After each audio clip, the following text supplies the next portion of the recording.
திருச்சிற்றம்பலம். ஓம் விக்னேஸ்வராய நமக. அன்பர்களே, இந்த பதிவிலே நாம் பார்க்க இருப்பது திருமதி பிரேமலதா விஜயகாந்த். இவரது ஜாதகம் குறித்து நாம் தெரிந்து கொள்வோம். தேமுதிக கட்சியினுடைய தலைவியாக இருக்கின்றார்கள்.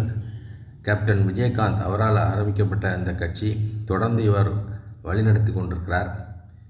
இணையத்தின் மூலமாக இவருடைய ஜாதகம் வேறு சில ஜாதகங்களாக இருக்கிறது. இது ஒரு நண்பர் மூலமாக இந்த ஜாதகம் எனக்கு கிடைத்தது.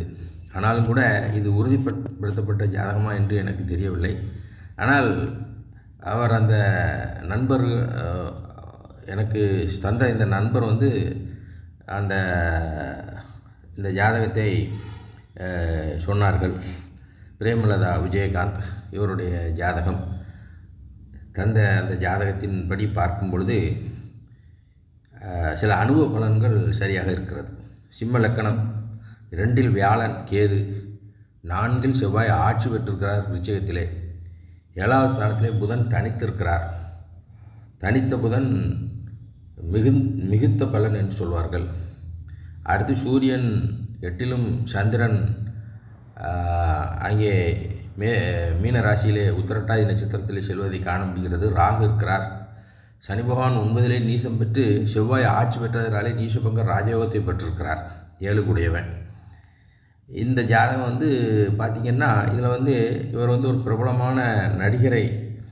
அந்த நேரத்தில் விஜயகாந்த் தமிழ்நாட்டினுடைய முன்னணி திரைப்பட நடிகராக இருந்தார். அவரை திருமணம் செய்வதற்கான வாய்ப்பு இவருக்கு எப்படி கிடைத்திருக்கிறது என்று சொன்னால், அந்த சனீஸ்வர பகவான் பாக்கியஸ்தானத்தில் இருக்கிறார். அவர் நீசம் பெற்று போனாலும் செவ்வாய் ஆட்சி பெற்றதுனாலே நீசபங்க ராஜயோகத்தை பெற்றிருக்கிறார்.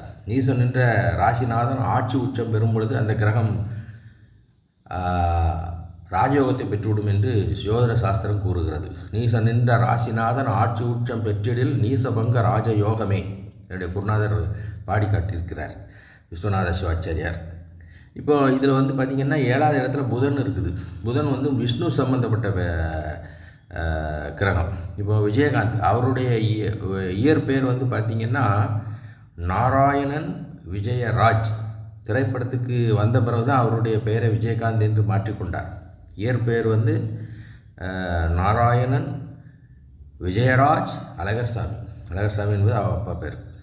ஆமாம், அதில் இயற்பெயர் அப்போ அந்த நாராயணன் விஷ்ணு சம்பந்தப்பட்ட கிரகம் அங்கே 7வது இடத்துல இருப்பதும், 7 கூடியவன் சனீஸ்வரன் அவரும் விஷ்ணு சம்பந்தப்பட்ட பிரதிபலிப்புகளை, குலதெய்வம் சம்பந்தப்பட்ட பிரதிபலிப்புகளை ஏற்படுத்துவார். அதனால் அது மட்டும் இல்லை, 7வது இடம் விஜயராஜ். விஜயன் என்றால் அர்ஜுனனை சொல்வார்கள்.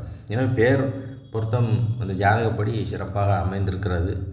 அடுத்து பார்த்திங்கன்னா 2ல் வியாழன் மிகச்சிறப்பாக இருக்கிறார், வக்கரகதியிலே இருக்கிறார். 2ல் கேது.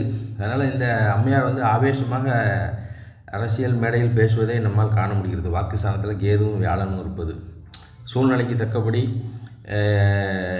அவர்கள் மிக திறமையாக பேசக்கூடிய ஆற்றல் உள்ளவர். அதே போல் 8வது இடத்துல சூரியன் லக்னாதிபதி இருந்தாலும் கூட குருவின் பார்வை அங்கே இருப்பதை குரு பார்க்கும் பொழுது அந்த பலகீனம் என்பது குறைவாக ஆகிவிடுகிறது, பலம் பெறுகிறது. 8ல் சூரியன், சந்திரன், ராகு இந்த கிரகங்களை குரு பார்க்கிறார். வியாழனும்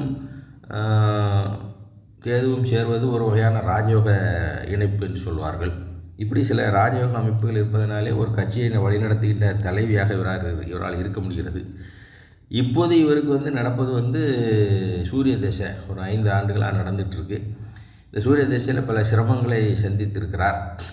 இப்பொழுது தொடர்ந்து இந்த திசை நடந்து கொண்டிருக்கிறது. இந்த திசையில் இவர் ஒரு புதிய கூட்டணியை எல்லாம் அமைத்திருக்கிறார்.